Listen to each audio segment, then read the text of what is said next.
세상 모든 육지는 거대한 바다에 떠 있는 섬입니다.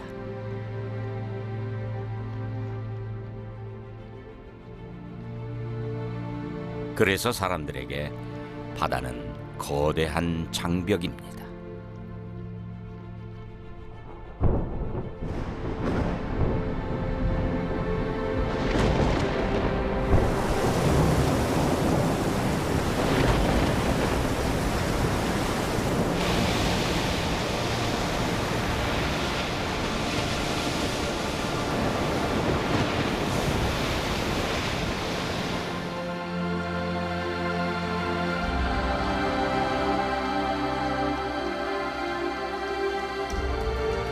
가락국 김수로 왕은 이미 이련 스님에게도 1000년이 훨씬 지난 이야기입니다. 어쩌면 한참이나 잊혀진 이야기를 가락국기에 기록했는지도 모릅니다.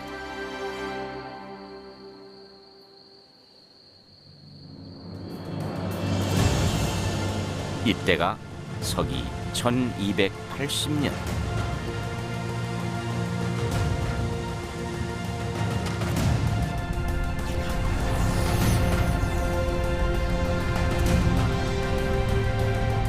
서기 48년.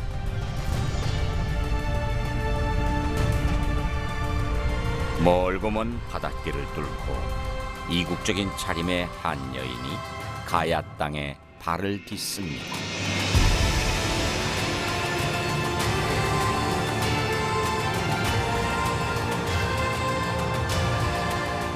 그래서 이 사건은 세계 최장거리 혼인 항해가 됩니다.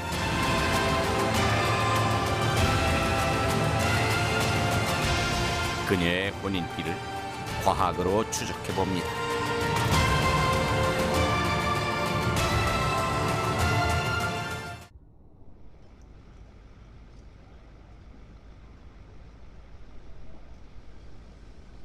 삼국유사 가락국기에는 김수로 왕이 서기 46년에 나라를 열었다고 기록하고 있습니다.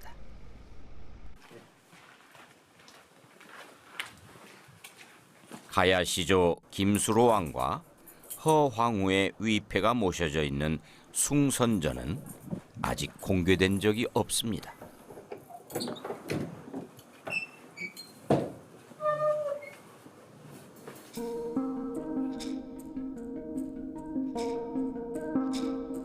사방 벽면이 그림들로 빼곡합니다.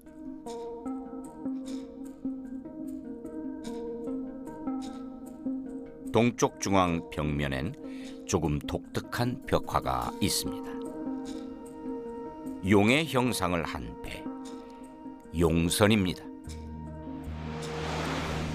두 개의 큰 돛이 유달리 붉어 보이고 불탑도 실려 있습니다.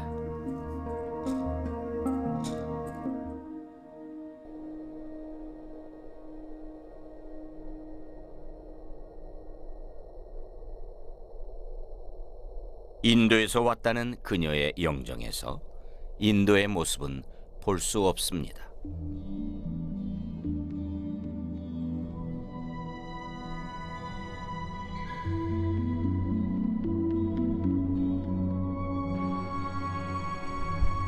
용의 배, 용선에 실려왔다는 파사석탑도 허황후 능 앞에 서 있습니다. 이 사건이 지금에 전해질 수 있었던 것은 이련 스님의 붓에서 시작됩니다. 시간을 거슬러 가봅니다. 서기 48년, 김해만은 모두 바다로 덮여 있습니다.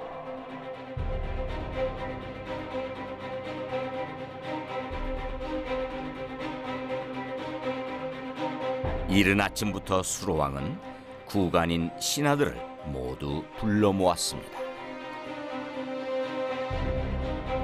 유천관과 신귀관에게 각각 빠른 배와 말로 망산도와 승점에 가도록 명합니다. 마중을 보내는 것입니다. 삼국유사 가락국기에는 망산도와 관련해 정확히 적혀 있습니다. 서울 남쪽에 있는 섬, 즉 김해의 남쪽에 있는 섬이라고 밝힙니다. 삼국유사의 기록대로 기다리는 배가 오기를 간절히 바란다는 망산도는 정확히 섬이어야 합니다. 대양을 항해하던 배는 육지가 가까워 올수록 물속과 물 밖의 바위를 조심해야 합니다.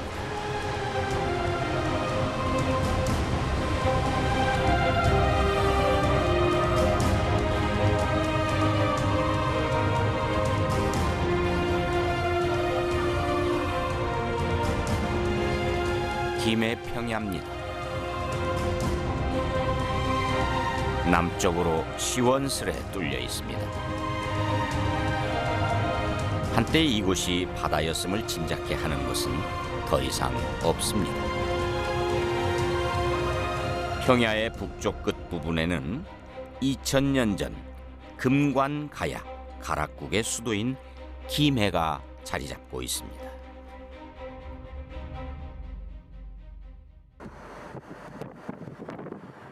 학자들이 주장해온 망산도는 지금까지 모두 4곳입니다.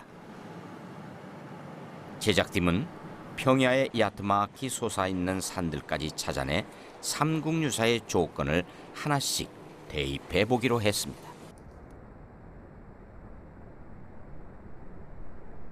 매립을 가까스로 면한 진해 용원의 말무섬입니다.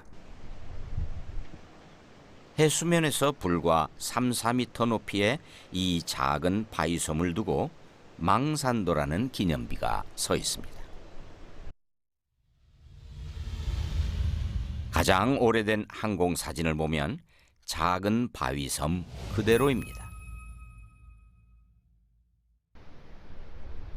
김해시가지 바로 앞에 있다 해서 이 작은 산은 전산이라 불립니다.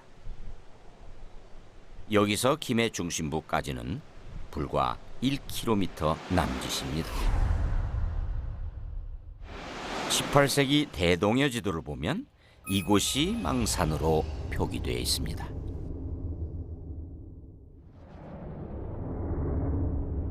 삼국유사는 갑자기 서남쪽 모퉁이에서 붉은 돛을 단 배가 나타나 북쪽을 향해 간다고 기록합니다.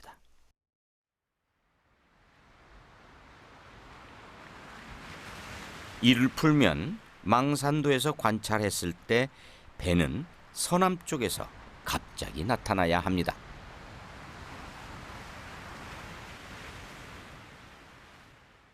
전에는 지금보다 2m 이상, 2m 정도는 확실히 높았다. 현재보다 2m.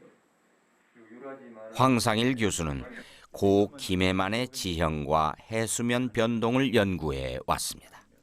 그런데 시그널이 연구했는 사람마다 조금씩 차이가. 2003년부터 이제 바닷물이 조금 빠르게 상승해서 2000년경에는 현재보다도 한 2.8m, 2.5m 높아지는데 수위도 높아졌지만 기본적으로 수심도 깊었다. 수위가 높아져서 수심이 깊은 게 아니고 수위가 높아지지 않아도 바다가 덜 미워졌기 때문에 아직까지. 제작진은 황 교수의 연구를 바탕으로 2000년 전 지형 복원을 입체적으로 시도했습니다. 아직 공개되지 않은 항공 사진을 찾아 과거 해안선을 복원했습니다.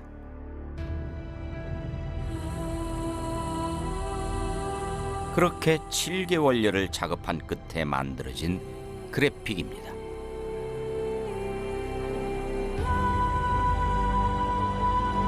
지금보다 훨씬 높아진 해수면 때문에 김해 평야 전체가 바다로 변합니다. 남쪽을 제외한 삼면이 산으로 보호받고 있습니다. 지금의 김해시는 당시 천혜의 항구가 됩니다.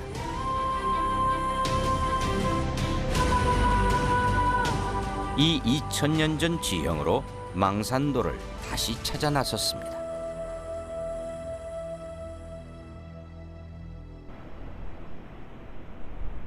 기념비까지 세워져 있는 지금의 망산도는 민물로 높아진 파도에 잠겨버립니다.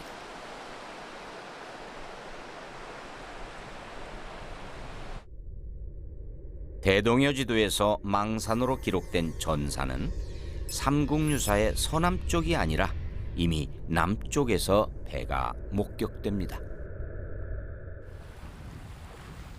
칠사는 서남쪽에서 배가 갑자기 나타날 수가 없습니다.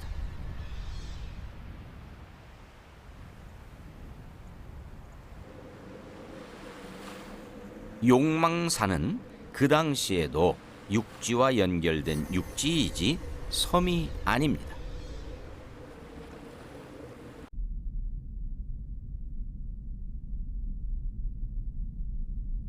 학자들이 주장해온 네 곳 모두 삼국유사 기록과는 다릅니다.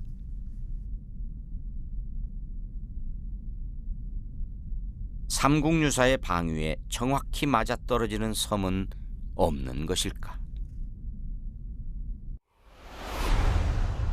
지난 91년 항공사진엔 가덕도 위 진해 용원 앞바다에 제법 큰 섬이 보입니다.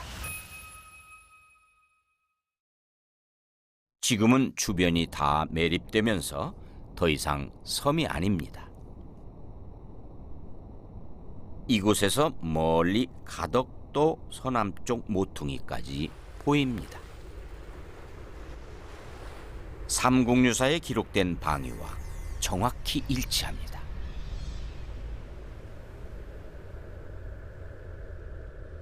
견마도는 일제강점기 때 붙여진 이름으로 그 이전 제작된 지도를 보면 만산도라 적혀 있습니다. 이 섬에서 서남쪽 모퉁이까지는 정확히 4.98km. 쾌청한 날씨라도 이 정도 거리라면 배가 상당히 커야 한다는 계산이 나옵니다. 삼국유사에서는 돛과 깃발의 색깔까지 목격했다고 기록했기 때문입니다.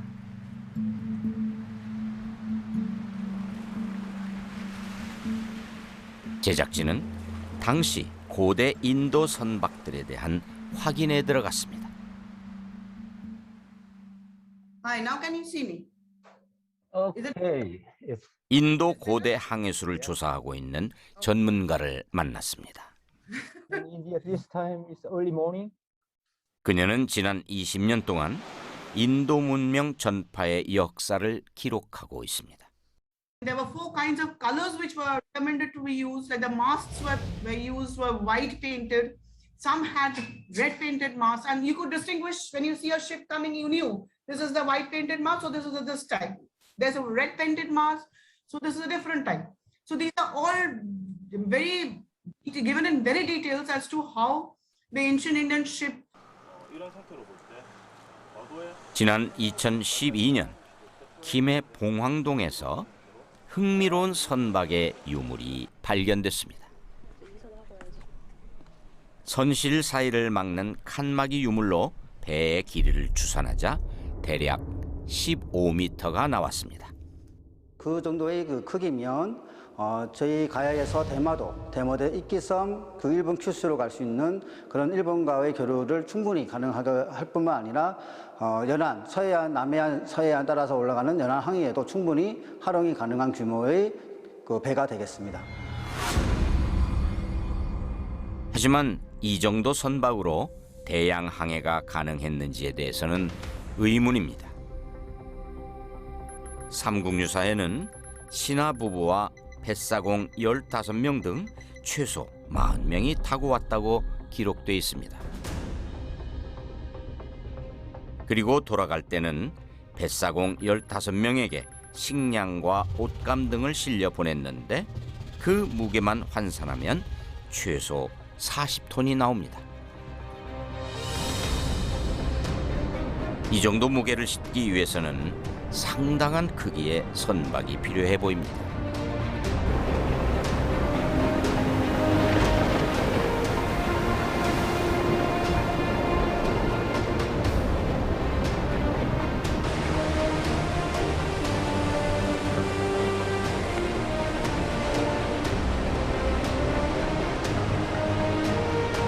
고대 인도배의 크기에 대한 흥미로운 자료가 있습니다. 유럽인으로 인도 대륙을 처음 방문한 바스쿠 다가마의 기록이 그것입니다. 그가 타고 온 선박 가브리엘 호는 그 길이가 27m에 이릅니다. 하지만 그는 인도 배가 그의 선박보다 10배나 컸다고 기록했습니다. 항해를 뜻하는 내비게이션은 산스크리트에서 나올 정도로 인도인들의 선박 건조와 대양 항해술은 기원전 2000년 전으로까지 거슬러 올라갑니다. 허황옥배가 올 시점에 만들어진 동전엔 2개의 돛대가 선명하게 새겨져 있습니다. 영국 식민지를 거치면서도 인도 고대 기록들은 남아 있습니다.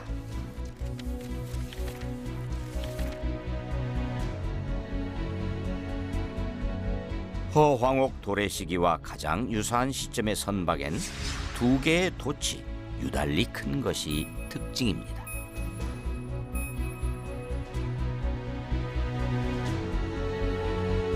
이 배는 인도가 동남아로 진출하기 시작할 무렵부터인데 당시 항해 경로는 지금도 뚜렷이 남아 있습니다. 이 모든 기록은 동남아를 인도화시키기 시작한 기원전 4세기 무렵부터입니다. 불교 전파를 시작으로 한 무역은 모두 뱃길이었습니다. 이를 위해 인도 서부 해안에는 100km마다 큰 항구가 위치했습니다. 가까이는 미얀마를 시작으로 인도네시아, 발리까지 깊숙이 진출했습니다. 대표적인 인도화의 유적입니다.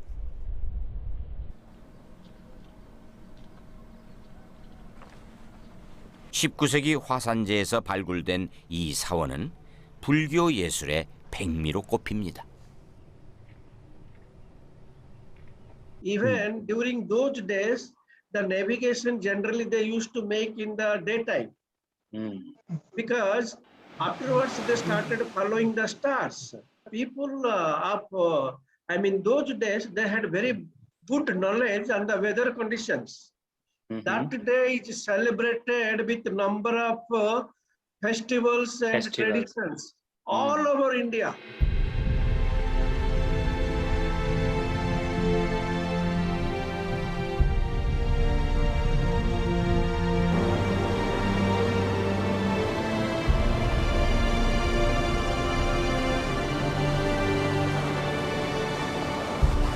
인류의 항해 역사는 아주 오래됐습니다.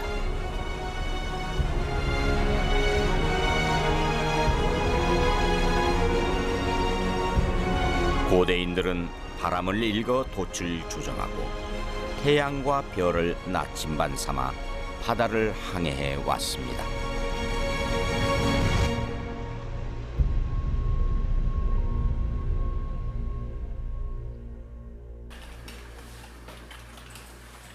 여기서 제작진은 인도배 대부분이 큰 돛을 사용한 점을 착안해 2000년 전 바람과 해류의 방향을 복원했습니다.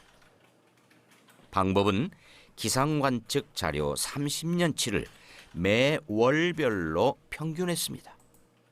예, 계절에 따라 바뀌는 거죠. 특히 어떤 지역에 위치하고 있는 우리나라나 아니면 인도가 위치하고 있는 지역이 주풍이 계절에 따라서 방향이 바뀐다거나 아니면 흐름이 바뀌는 것이지 그게 예를 들면 지구의 나이에 따라서 바뀌는 바람이 아닙니다. 왜냐하면 지구는 같은 방향으로 자전하고 있기 때문입니다.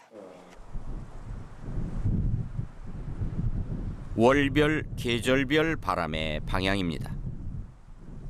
매달 큰 차이를 보입니다.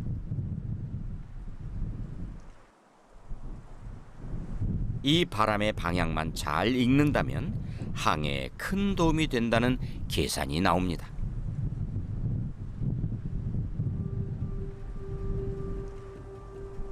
허황옥의 배가 건넜을 벵골만입니다.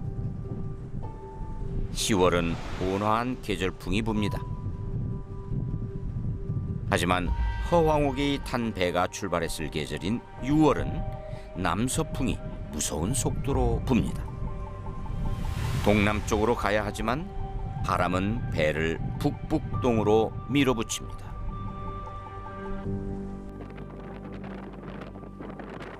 바람이 뒤에서 불어주지 않는데 어떻게 망망대해를 건널 수 있을까요? 바람의 힘으로만 가는 요트를 띄워봤습니다. 요트가 가는 방향의 정면, 즉 역풍만 불지 않으면 원하는 방향으로 갈 수 있습니다. 이때 돛의 각도 조절이 핵심입니다. 단시간에 바람을 바꾸지 않기 때문에 바람 기준으로 바람을 거슬러 가느냐, 저희 요트 같은 경우는 뭐 45도로 가느냐, 90도로 가느냐, 185도로 가느냐, 180도로 가느냐, 그 각도별로 해가지고 저희 각도를 조절합니다. 그러면 최저가대에서 그냥 속도가 나게 되어 있습니다.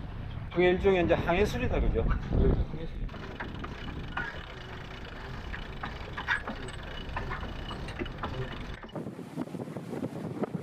19세기 말까지도 운항하던 당시 인도 배들의 특징은 선박 아랫면이 날개처럼 길쭉합니다.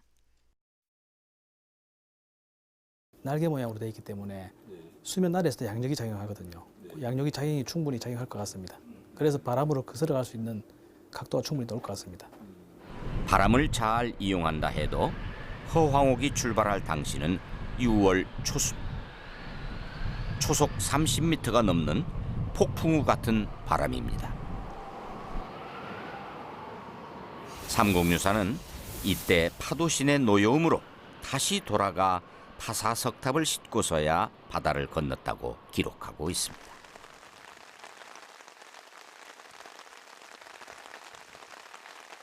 파도의 신이라는 간접적 표현이지만 벵골만의 무서운 6월 계절풍의 모습까지 맞아떨어집니다.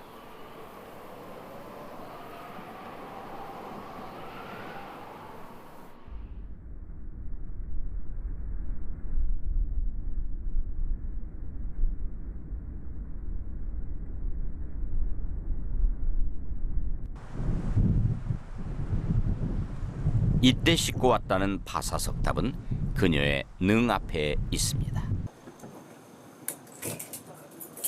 아이 키만한 높이에 그냥 돌을 얹어 놓은 듯한 모양. 둥근 모양은 오랜 세월 풍화에 무탈을 기원하던 뱃사람들이 조금씩 떼어간 흔적들입니다.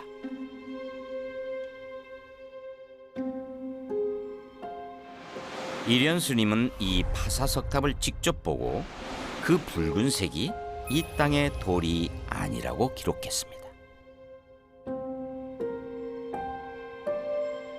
그냥 돌을 얹어 놓은 듯한 모양과는 달리 돌과 돌 사이에는 홈이 선명합니다.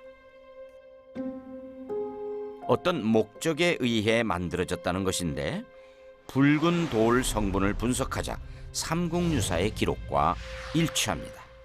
이 돌은 한반도에서 출토되는 돌은 아니고 다른 곳에서 가져온 것만큼은 확실하다라는 분석 결과를 얻었습니다. 대신에 이 돌이 그러면은 뭐 다른 어딘가라고 했을 때 아직은 단정적으로 어디다라고 말할 수 있는 그런 수준은 아닙니다.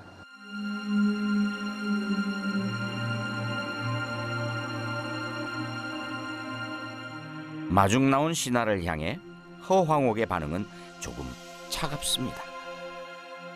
난 아직 그대들을 모르는데 어찌 감히 경솔하게 따라갈 수 있겠소.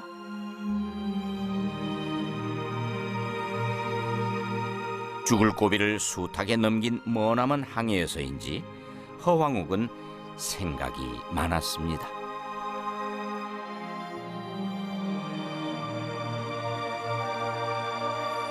자신의 짝이 될 수로왕이 직접 마중을 나와달라는 의미였습니다.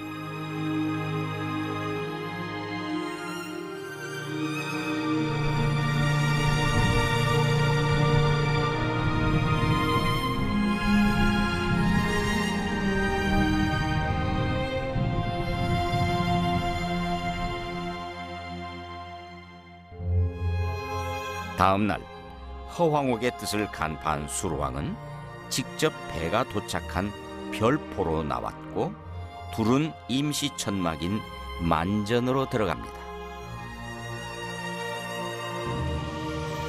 삼국유사엔 이 만전의 위치도 정확히 나와 있습니다. 종궐, 즉 관청 건물로부터 서남쪽 60부라고 기록합니다. 하지만 만전이 어디인지를 가늠할 수 있는 유적이나 유물은 없습니다. 한 가지 단서는 수로왕이 대궐을 떠나 직접 마중 온 것을 볼 때 망산도에서 멀지 않은 육지 어디쯤이라고 계산해 볼 수 있습니다.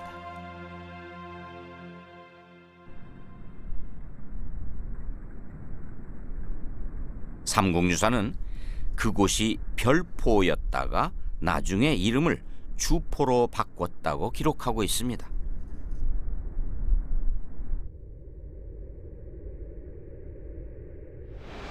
주변이 매립되기 전 망산도의 북쪽으로 움푹 들어간 널따란 농지가 보입니다.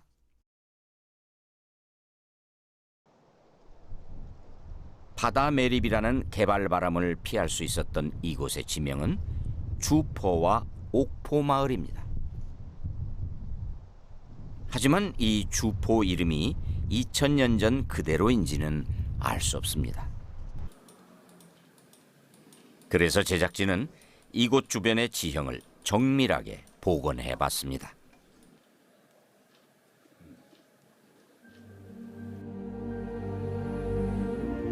완성된 2000년 전 주포의 모습입니다.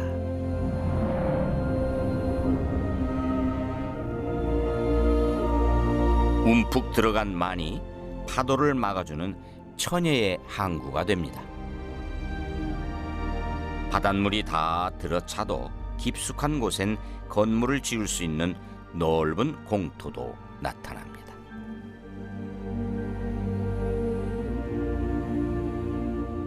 별포와 만전이 어디인지를 가늠해 볼 수 있는 또 다른 단서는 비석에 새겨져 있습니다.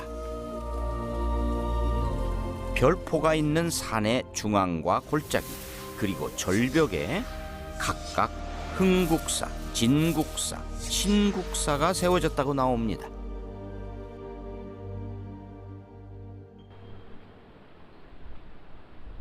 이 기록들이 맞다면 이곳 산중턱 어딘가에 3개의 절터가 있어야 합니다.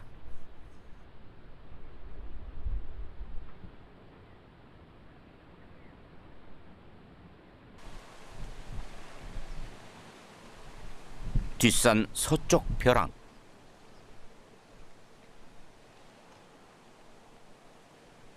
신국사를 찾아 나섰습니다.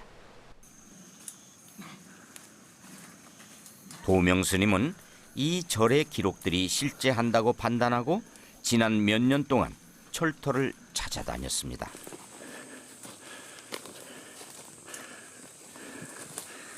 하지만 사람이 다닌 흔적은 없습니다. 오히려 이게 편할 수도 있습니다. 해발 400여 미터의 비교적 낮은 산을 헤매기를 3시간여. 위에 바위.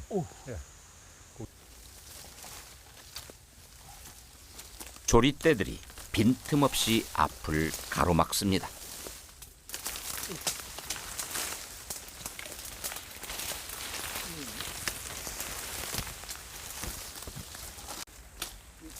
자, 가면 여기 석tuk이 이렇게 있습니다. 엄청 높죠? 공격처럼 되어 있네요. 예. 거의 3m, 거의 3m 50. 예. 기와가 이렇게 나와 있습니다. 기와. 예, 이거 빼볼까요? 예. 하나씩 이렇게. 기와가 굉장히 두꺼운 기한. 좀 두껍고 이것도 좀 그것도 귀하고. 색깔이 조금 다르고. 예. 여기 바로바로 표피층이 바로바로 보이네. 예, 이게 제법 크네요. 큰 여기도 뭐 많이 이렇게 있습니다. 여기도 있네.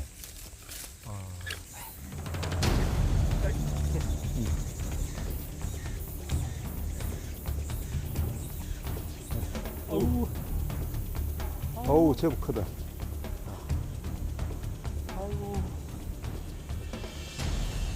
연도는 석축 곳곳은 금방이라도 무너져 내릴 듯 위태롭습니다. 지표면에서 수거해온 기와 조각들은 색깔도 무늬도 제각각입니다.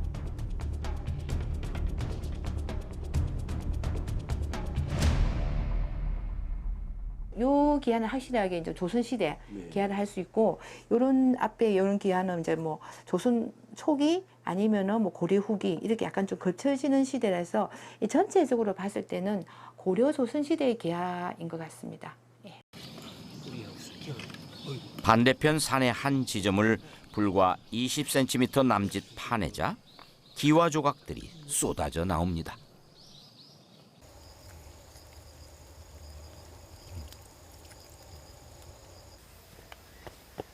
제법 큰 건물의 기둥을 받쳤던 것으로 보이는 추춧돌도 보입니다. 일정한 간격이 건물터였음을 강력하게 증명하고 있습니다.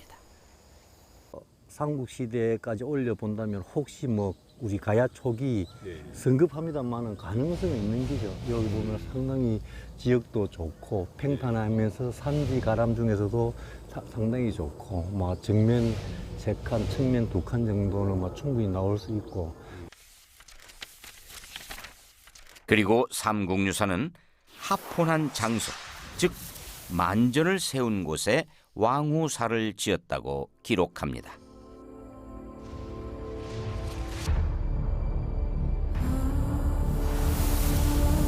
만전을 쳤던 평지에는 왕후사가 들어서고 산의 중앙에는 흥국사, 그리고 동쪽 골짜기에 진국사, 서쪽 벼랑에는 신국사. 당시 4개의 절은 이런 위치에 세워졌을 가능성이 높습니다. 아직 단정하긴 이르지만 삼국유사의 기록들과 현장의 유물들은 그래픽으로 복원된 모습을 가리키고 있습니다.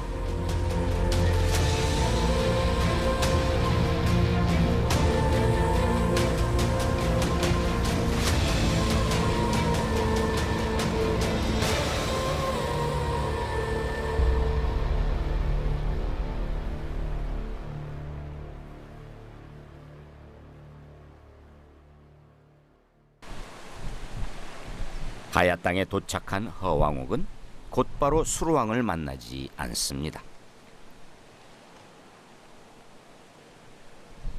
대신 그녀는 타고 가던 가마에서 내려 언덕을 오릅니다.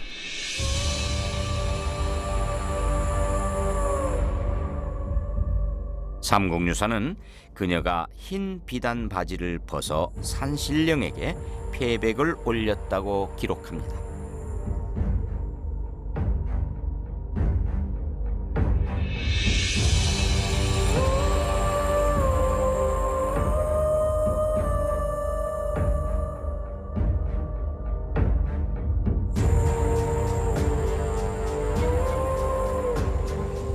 이를 두고 일부 역사가는 당시 인도엔 패백 풍습이 없었다고 주장합니다.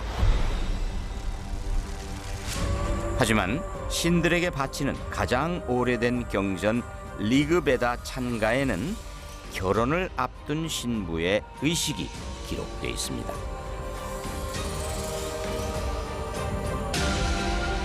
리그베다의 결혼 찬가에서는 바라문에게 그 옷을 주었는데, 옷을 준 나름대로 이유는 패백, 선물 이런 의미가 아니고 입고 온 옷에 붙은 악귀를 나름대로 정화하기 위해서 그 정화의 능력이 있는 바라문에게 그 옷을 벗어주는 전통이 있었는데 그 점에서 조금 차이가 있지만 전체적으로 보면은 그 능고를 벗어서 산신령에 주었다는 가락굽기의 내용은 인도의 결혼 풍습과도 상당히 허왕옥의 결혼 항해를 최초로 발굴했던 향토사학자는 이 리그베다 찬가를 순결성을 나타내는 폐백으로 해석했습니다.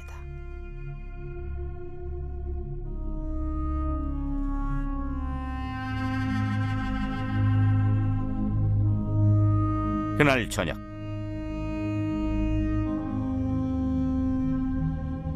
허황옥은 수로왕에게 자신을 이렇게 소개합니다.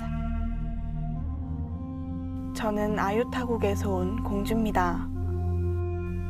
성은 허이고 이름은 황옥입니다. 올해로 나이는 16세이옵니다.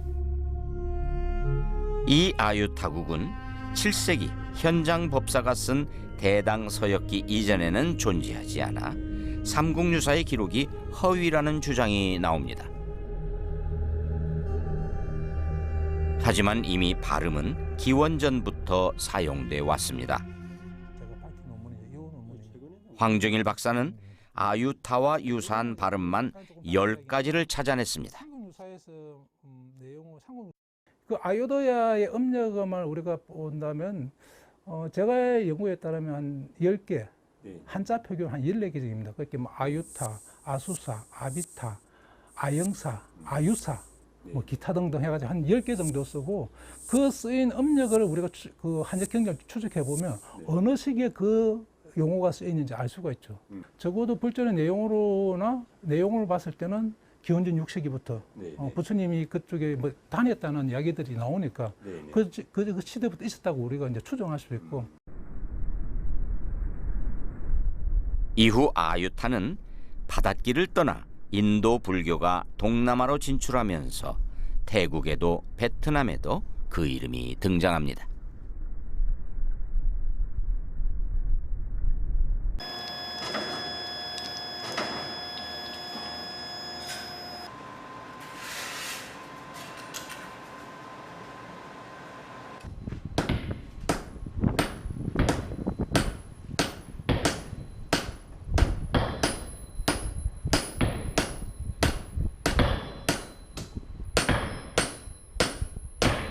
두드릴수록 강해지는 것이 철입니다.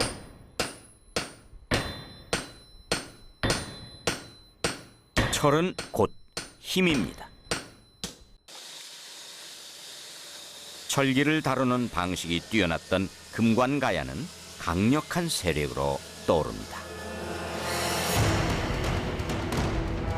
지금까지 한반도 남부의 철기는 기원전 2세기 북방으로부터 전래됐다는 것이 학계의 통설입니다. 하지만 과학적인 연대 측정법이 발달하면서 이 학설이 크게 흔들리고 있습니다.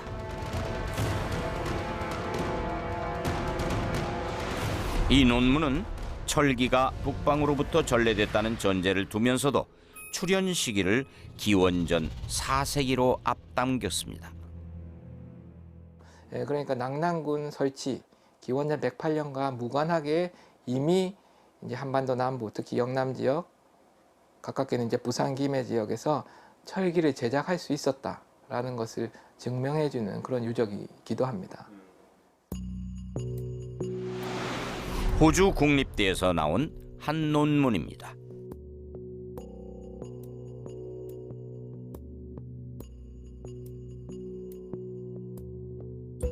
바다를 통한 인도 철기가 동남아를 거쳐 기원전 4세기에 이미 대만까지 진출합니다.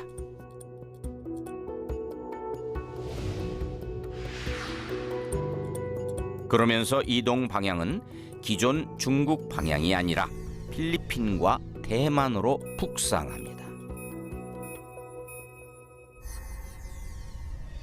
인도의 철기는 바닷길을 따라 동남아로 진출하더니 빠르게 대만까지 북상합니다.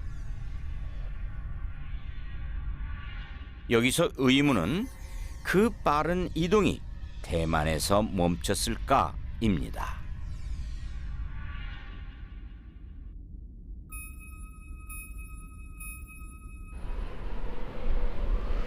계절풍도,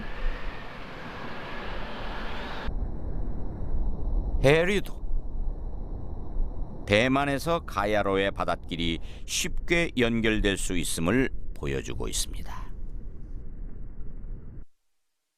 이 덩이새는 가야에서 만들어지고 중국 등지로 수출된 값비싼 제품입니다. 양 끝에 탄소를 많이 집어넣는 재련법은 중국식과는 확연히 다릅니다. 이 논문은 가야 덩이새의 재련법이 인도와 똑같을 정도로 닮았다고 말합니다. 그것이 뭡니까? 양쪽에 탄소를 집어넣기 때문에 유저 프렌들리한 거예요. 사가는 사람들이 자기 원하는 대로 만들 수 있기 때문에 수요가 높은 거예요. 중국식 기술 체계에서는 그거 만들기가 쉽지 않습니다. 그러니까 가야신라에서 나는 그거를 사가지고 왔다 이렇게 해석해야 된다고 나는 믿어요. 그런 독특한 아이디어가 우연히 양쪽 지방에서 개별적으로 생겨났다라고 얘기하기는 어려운 점이 있습니다. 점진적으로 철기 문화가 들어온 게 아니고 고도로 발달되어 있는 철기 문화를 향유하고 있던 집단들이 아주 집단적으로 대거 이주해가 왔을 경우에만 이해될 수 있는 아주 짧은. 허황옥의 배가 오기 한참 전 철기를 중심으로 한 인도와 가야의 해상 교역은 이미 이루어지고 있었을 가능성이 높은 대목들입니다. 오랜 시간 가야의 세력권을 추적하고 있는 이진아 선생은 독특한 접근을 시도했습니다. 가야라는 지명이 사용되는 곳과 철기 발굴 지역을 일일이 찾아낸 것입니다.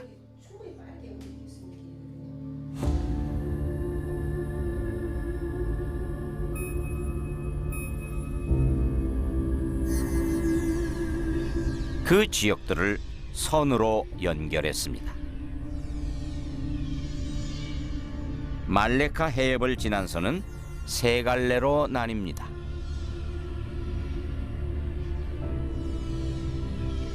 그 중에서 가장 빠른 가운데선은 대만을 거쳐 가야 땅에 이릅니다.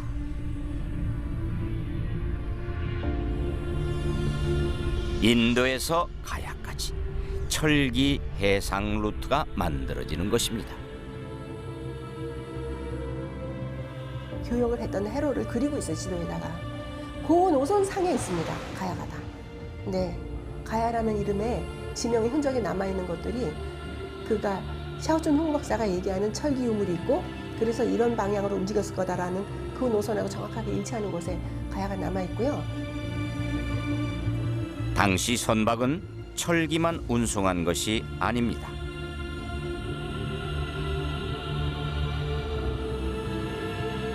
바늘로 겨우 꿰을 수 있는 작은 구슬들, 김해에서 출토된 천여 점의 유리 구슬들을 분석하자 일부는 인도에서 왔습니다. They had migrated to the Korean Peninsula, and the beads what we have found in the Korean Peninsula is nothing but of Indian types. So it suggests that there was some contact, okay, directly and indirectly both. And because they might have gone from either directly to South Korea or they might have gone via Japan. 출토되는 일부 인골의 DNA는 아예 인도 남방계에 가깝습니다.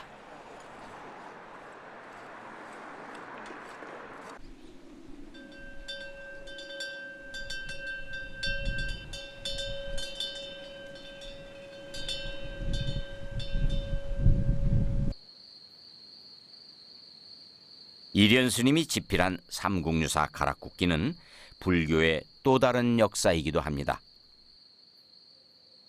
고구려로 시작된 북방 전래가 아니라 바다로부터 온 것이 됩니다. 주변 사찰들의 이름과 그곳에 있는 여러 유적 유물들이 남방 불교의 특징을 말해줍니다.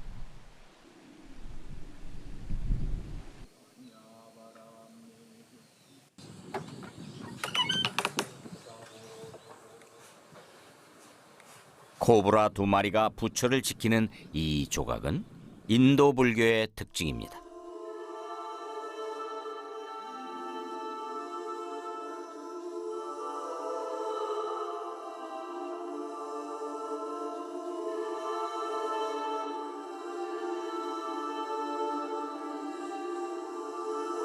대웅전 대들보에 그려진 용머리의 물고기 그림.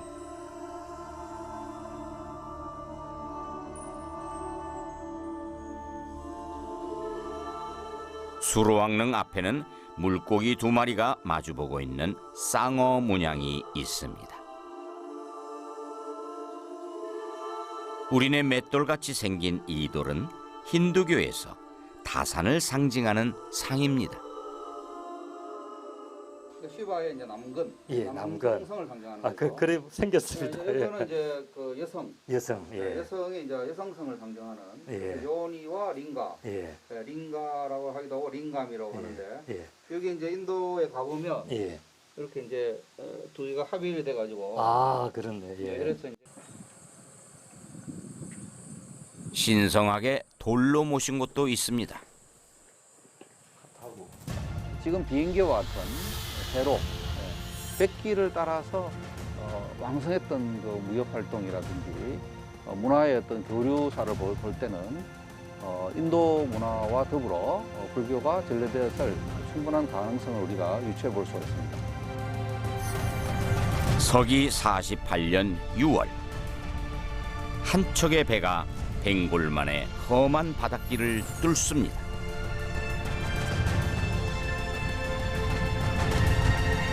계절풍의 도움으로 빠르게 북상하더니 가락국에 도착합니다.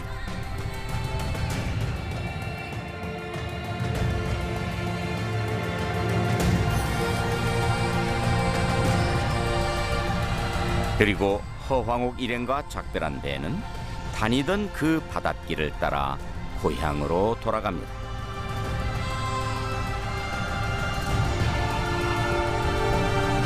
천년이 지나고 또 수백 년이 훨씬 더 지나 후대 사람들은 기억을 더듬어 벽면에 용의 배, 용선을 그렸습니다. 문명의 교류가 전설로, 신화로 새겨졌습니다.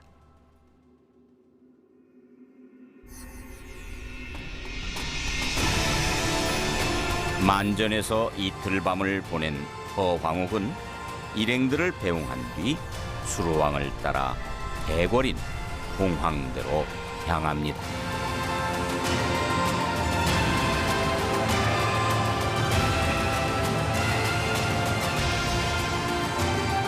그리고 삼국유사는 허황옥이 가락국의 첫 황후가 됐음을 기록합니다.